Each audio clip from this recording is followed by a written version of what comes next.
And welcome to the extra class English. आज हम करने वाले हैं बीहाइव बुक का chapter a truly beautiful mind.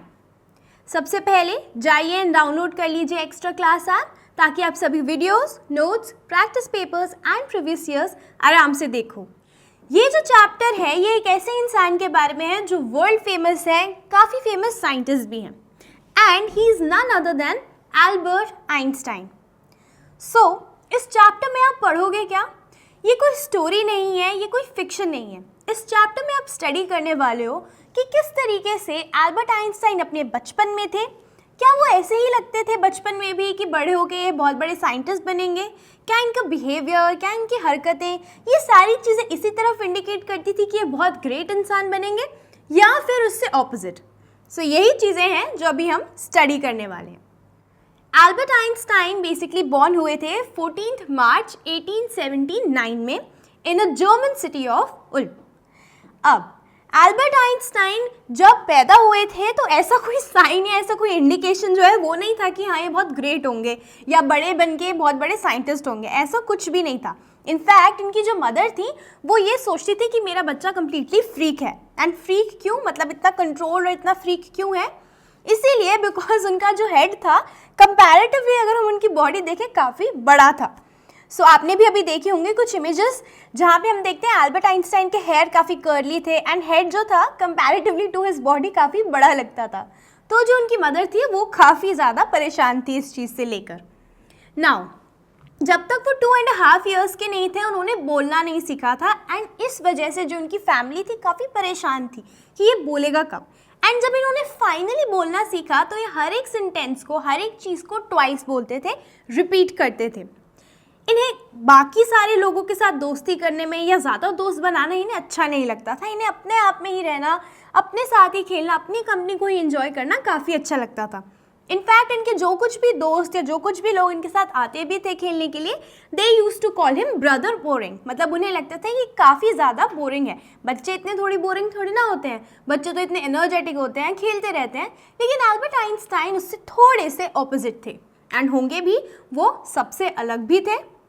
In fact उन्हें मैकेनिकल टॉयज़ के साथ खेलना काफ़ी अच्छा लगता था।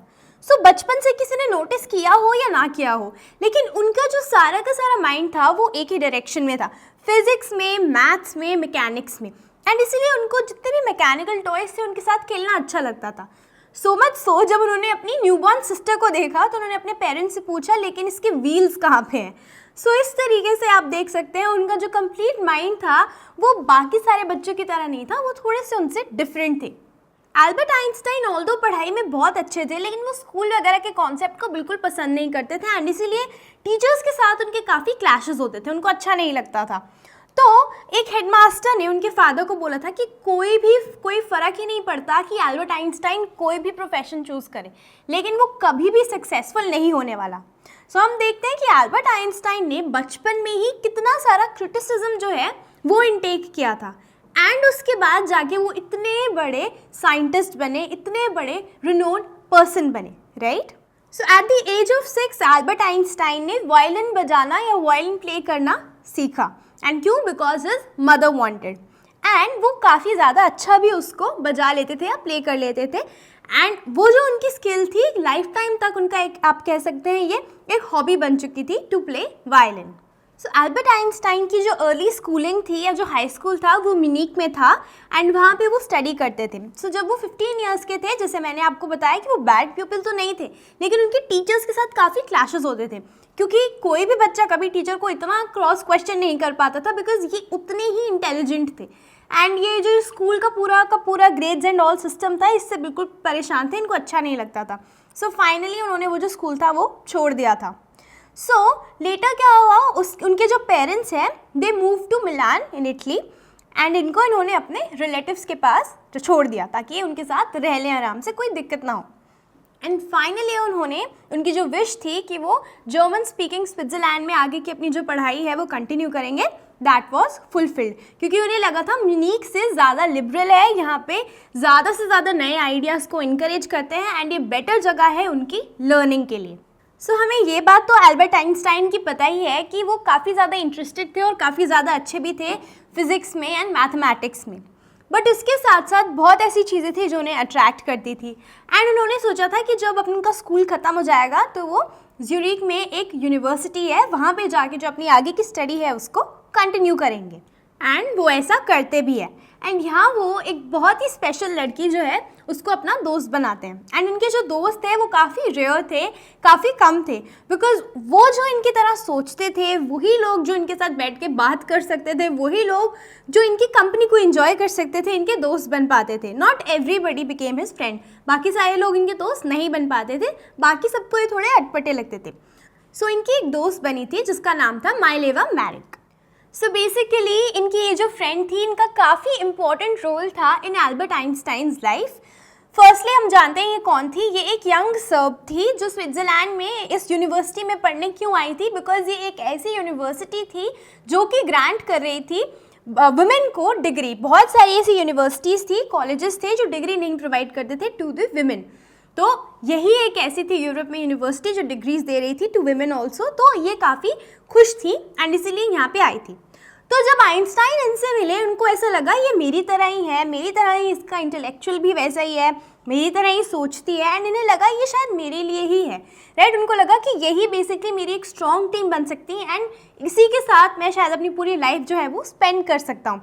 सो he perceived her as an ally, मतलब as a strong team against the Philistines. Philistines कौन थे? ये वो लोग जिन्हें लिटरेचर, आर्ट और जो म्यूज़िक है ये सारी चीज़ें पसंद नहीं आती थी। तो ये इनके काफ़ी अच्छी दोस्त बन चुकी थी, in fact so much so that they both fail in love. In fact हम देखते हैं कि इन दोनों के बीच में कुछ लेटर्स भी एक्सचेंज हुए थे जो अभी तक सर्वाइव करते हैं, जो शो करते हैं दो लाइक माइंडेड लोगों ने ही लेटर्स लिखे हैं एक दूसरे को, क्योंकि उसमें साइंस और अफेक्शन दोनों का मिक्स था। अब 1900 में जब एल्बर्ट आइंस्टाइन 21 ईयर्स ओल्ड थे, वो एक यूनिवर्सिटी ग्रेजुएट हो चुके थे बट ही वॉज अनएम्प्लॉयड, ठीक है। लेकिन फिर भी ही स्ट्राइव्ड, उनको थोड़ी देर के लिए, बेसिकली थोड़े टाइम के लिए वो एक टीचिंग असिस्टेंट बने, ठीक है। उन्होंने प्राइवेट लेसन्स देना लोगों को शुरू किया एंड फाइनली 1902 में उनको एक जॉब मिली इन बर्न, एक पेटेंट ऑफिस में। एंड वहाँ पे उनका काम क्या था? वहाँ पे उनका काम था दूसरे लोगों की जो इन्वेंशंस थी उनको एसेस करना, मतलब देखना कि क्या चल रहा है क्या नहीं चल रहा है। And during that time Albert Einstein अपने आप पे काम कर रहे थे, विच मीन्स वो अपने लिए एंड सबके लिए कुछ बहुत बड़ा करने वाले थे, किसी सीक्रेट चीज़ पे वो काम कर रहे थे। इनफैक्ट जिस जगह पे वो काम करते थे, जिस ब्यूरो में वो बैठ के काम करते थे, जिस डेस्क पे वो बैठ के काम करते थे, उन्होंने उसके लिए एक बहुत ही अलग सा नाम भी दिया था। एंड वो क्या था? उसका नाम था ब्यूरो ऑफ थियोरेटिकल फिजिक्स।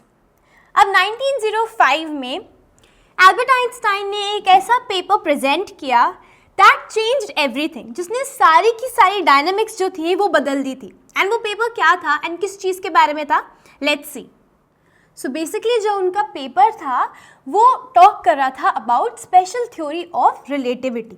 सो यहाँ पे वो बताते हैं कि टाइम एंड डिस्टेंस दोनों एब्सोल्यूट नहीं है। एंड वो कहते हैं अगर हम दो एक्यूरेट क्लॉक्स को लेके देखते हैं, ठीक है, और हम देखते हैं कि वो एक लॉन्ग जर्नी कंप्लीट करने के बाद भी वो सेम टाइम नहीं बताती। क्यों? क्योंकि उनमें से एक जो क्लॉक थी वो रिलेटिवली फास्टर चल रही होगी।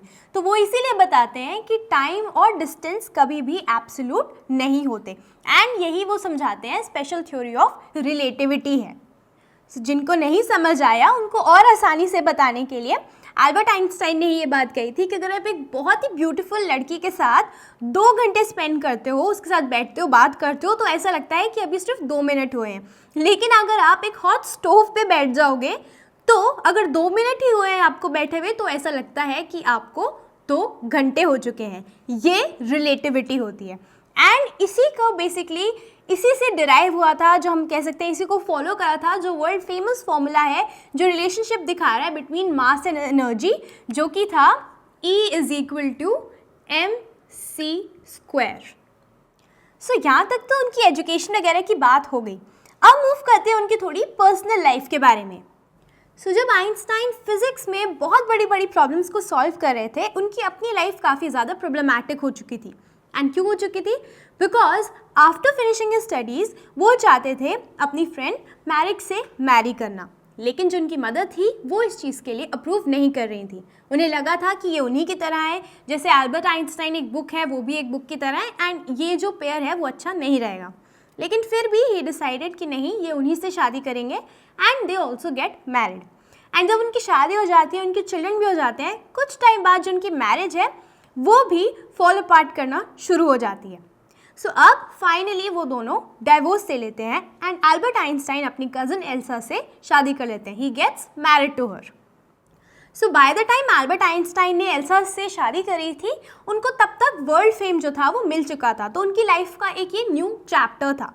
ठीक है, सो 1915 में उन्होंने अपनी जनरल थ्योरी ऑफ रिलेटिविटी जो थी वो पब्लिश कर दी थी। ठीक है, पहले उन पे उस पर वर्क कर रहे थे, पेपर प्रेजेंट किया था, लेकिन अब उन्होंने फाइनली ये जो थ्योरी थी वो रिलेटिविटी की प्रेजेंट कर दी थी। एंड उनको सबसे ज़्यादा फेमस वो तब हुए, सबसे ज़्यादा लोगों ने रिकग्नाइज तब किया जब 1919 में एक सोलर एक्लिप्स हुआ, जिसके थ्रू जो बेसिकली आप कह सकते हैं एक प्रूफ था of his general theory of relativity की एक्यूरेसी का, क्योंकि एल्बर्ट आइंस्टाइन ने बिल्कुल करेक्टली, बिल्कुल एक्यूरेटली कैलकुलेट किया था कि किस एक्सटेंट से जो लाइट है फिक्स स्टार से आती है वो डिफ्लेक्ट होगी सन के ग्रेविटेशनल फील्ड से। आपको इसकी डिटेल में नहीं जाना, साइंस वाला पार्ट है ये, सिर्फ आपको जो बेसिक चीज़ है वो याद रखनी है कि उन्होंने क्या कैलकुलेट किया था, to the extent to which light from fix stars deflect from the sun's gravitational force. ठीक है, यही जो बात है आपको वो ध्यान में रखनी है। इनफैक्ट 1921 में एल्बर्ट आइंस्टाइन को नोबेल प्राइज भी मिला था for his work in physics. ठीक है, अब धीरे धीरे एल्बर्ट आइंस्टाइन जैसे उनको वर्ल्ड फेम मिल गया, अब वो पॉलिटिक्स में कहीं ना कहीं अनवांटेडली एक कह सकते हैं इन्वॉल्व होते रहे। अब कैसे इन्वॉल्व होते रहे अभी देखते हैं। सो बेसिकली कैसे उनकी जो लाइफ थी साइंस से एंड ये जो पर्सनल लाइफ थी ये सडनली चेंज हुई पॉलिटिकली। तो हम देखते हैं 1933 में नाजीज बेसिकली उनको कंट्रोल मिला ऑफ जर्मनी। ठीक है, वो पावर में आए इन जर्मनी। तो उस टाइम पे आइंस्टाइन जो थे वो वहाँ से निकल गए and he shifted to US में जाके वो रहने लगे। ठीक है, सो 5 साल बाद क्या हुआ, एक डिस्कवरी हुई बर्लिन में ऑफ न्यूक्लियर फिजन एंड जो अमेरिकन फिजिसिस्ट थे वो काफ़ी ज़्यादा अपसेट थे इससे।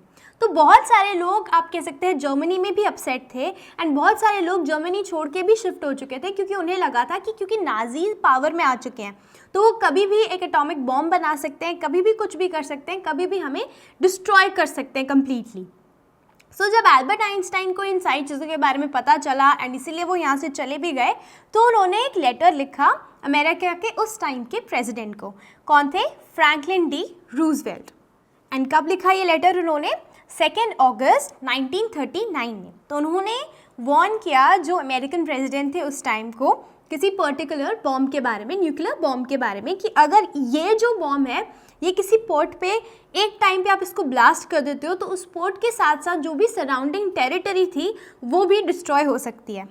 सो उनकी ये बात को काफ़ी ज़्यादा सीरियसली लिया अमेरिकन प्रेसिडेंट ने एंड उसके बाद एज ए रिज़ल्ट हम देखते हैं 1945 में अमेरिका ने 2 बॉम्ब्स जो थे जो ड्रॉप किए थे, कहाँ पे? हिरोशिमा पे और नागासाकी पे इन जापान।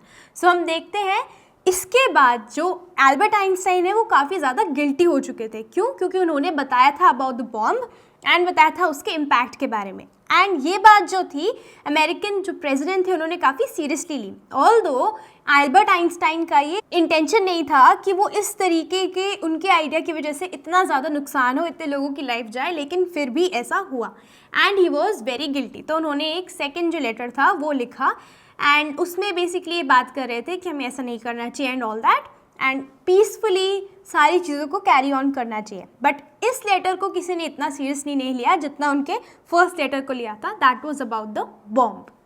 सो अब इस इंसिडेंस के बाद उन्हें ऐसा लगा कि इन सब चीज़ों के लिए शायद ये रिस्पॉन्सिबल थे, उन्हें काफ़ी बुरा लगा एंड इसलिए अब वो एक आप कह सकते हैं एम्बेसडर बन गए थे ऑफ पीस। उन्होंने कोशिश करी कि वर्ल्ड में पीस रहे, कभी ऐसा वॉर ना हो एंड अपनी इस इमेज का, अपनी इस पब्लिक फिगर का काफ़ी फ़ायदा उठाया उन्होंने ताकि वो लोगों के बीच में पीस का मैसेज जो है वो स्प्रेड कर सकें। तो ये तो था ये छोटा सा चैप्टर जहाँ पे हमने एल्बर्ट आइंस्टाइन के बारे में जाना, किस तरीके से बचपन में थे वो and then he grew up, science में जो उनका इंटरेस्ट था कैसे बढ़ता गया, लेकिन उसके साथ साथ जो उनकी फैमिली थी, जो उनकी पर्सनल लाइफ थी वो काफ़ी ज़्यादा आप कह सकते हैं बिखर रही थी। एंड देन एक और चेंज आया उनकी लाइफ में जब उन्होंने second time he married and वो था उस टाइम पे उन्हें वर्ल्ड फेम तो मिल चुका था बट उसके साथ वो पॉलिटिकली काफ़ी ज़्यादा इन्वॉल्व होने लगे थे चीज़ों में एंड यहीं पे हम देखते हैं हाउ एवरीथिंग एंडेड। सो यही है, इस चैप्टर में भी मैंने आपको बता दिया है कि क्या क्या चीज़ें इंपॉर्टेंट थी। जैसे मैंने उनकी फ्रेंड के बारे में आपको बताया, मैंने स्पेसिफिकली लिखा। देन मैंने आपको बताया किस तरीके से पॉलिटिकली वो इन्वॉल्व हुए, न्यूक्लियर फिजन जब हुआ था, इन सारी चीज़ों के बारे में जो डिटेल थी मैंने आपको लिख दी है, क्योंकि यही जो इंपॉर्टेंट पार्ट्स हैं आपसे पूछे जा सकते हैं इन योर एग्जाम, एंड जो क्वेश्चन है वो भी इसी से रिलेटेड आ सकता है। So that's all for this video. इस वीडियो के लिए इतना ही। इस वीडियो में हमने कवर किया chapter a truly beautiful mind. As you can see also, इस चैप्टर को पढ़ के भी हमें ऐसा ही लगता है कि आइंस्टाइन ना सिर्फ एक अच्छे आप कह सकते हैं साइंटिस्ट थे, बट उसके साथ साथ he had a beautiful mind also. वो एक ही चीज़ में नहीं थे इन्वॉल्व। डेफिनेटली उनको वायलिन प्ले करना भी बहुत अच्छा लगता था, उनको बहुत सारी चीज़ें अच्छी लगती थी अपने तरीके में। एंड एंड में हम देखते हैं वो वर्ल्ड पीस जो था उसको भी आप कह सकते हैं स्प्रेड करने में पूरी की पूरी कोशिश कर रहे थे। So that's all for this video. Now until the next video, keep practicing, keep learning.